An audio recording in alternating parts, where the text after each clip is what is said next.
بسم الله الرحمن الرحيم.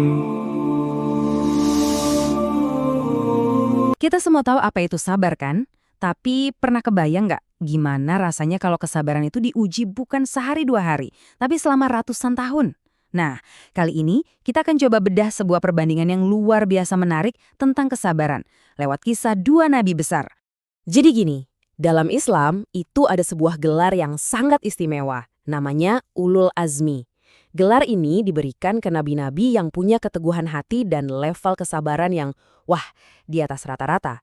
Dan dari kisah mereka lah, kita bisa belajar banyak soal arti kesabaran yang sesungguhnya. Siapa saja mereka? Ada Nabi Nuh, Ibrahim, Musa, Isa, dan tentu saja Nabi Muhammad SAW. Masing-masing dari mereka punya kisah perjuangan yang benar-benar menguji batas kemampuan manusia. Nah, ini dia nih inti pembahasan kita yang seru banget. Gimana jadinya kalau kita sandingkan kesabaran Nabi Nuh yang berdakwah hampir 1000 tahun dengan kesabaran Nabi Muhammad saat menghadapi penolakan yang super ekstrim? Apa ya yang bisa kita pelajari dari keduanya? Yuk kita selami bareng-bareng. Oke, kita mulai dari yang pertama, kisah Nabi Nuh. Ini adalah sebuah ujian kesabaran yang skalanya jujur aja sulit banget kita bayangkan. Coba bayangin deh, Al-Quran menceritakan kalau Nabi Nuh itu berdakwah kepada kaumnya selama 950 tahun. Saya ulangi ya, 950 tahun. Bukan 9 tahun, bukan 50 tahun, tapi hampir 1 milenium penuh. Dan yang bikin lebih tercengang lagi, setelah perjuangan sepanjang itu, jumlah pengikut beliau nggak sampai 100 orang. Hampir 1000 tahun usaha untuk hasil yang bisa dibilang sangat-sangat kecil. Ini benar-benar menggambarkan betapa luar biasanya ujian yang beliau hadapi. Tapi ada satu momen di mana kisah ini mengambil arah yang mungkin nggak kita duga. Ternyata, kesabaran yang luar biasa ini pun ada titik puncaknya.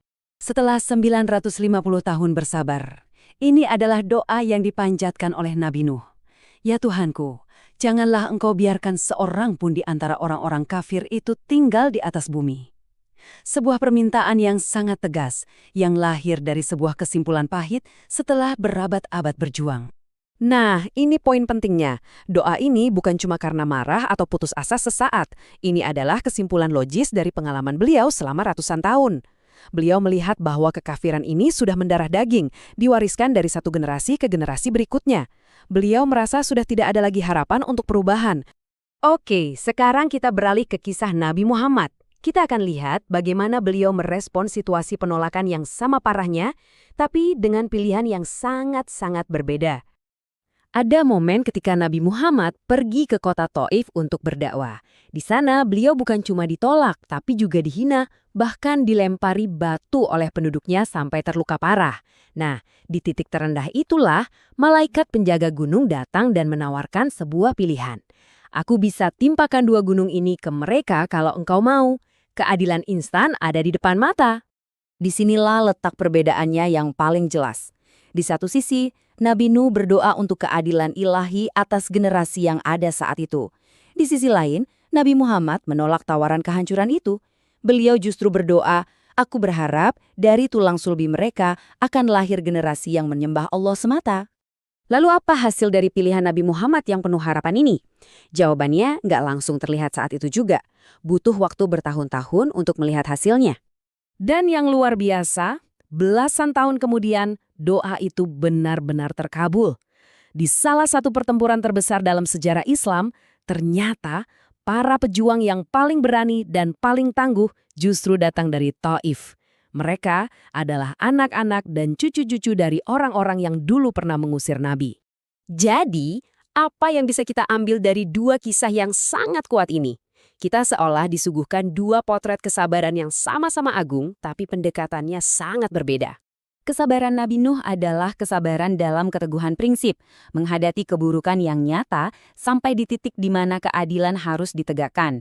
Sementara kesabaran Nabi Muhammad adalah kesabaran yang dilandasi oleh harapan. Beliau melihat potensi kebaikan di masa depan, bahkan ketika masa kini terlihat begitu gelap. Ini akhirnya membawa kita pada sebuah pertanyaan untuk direnungkan.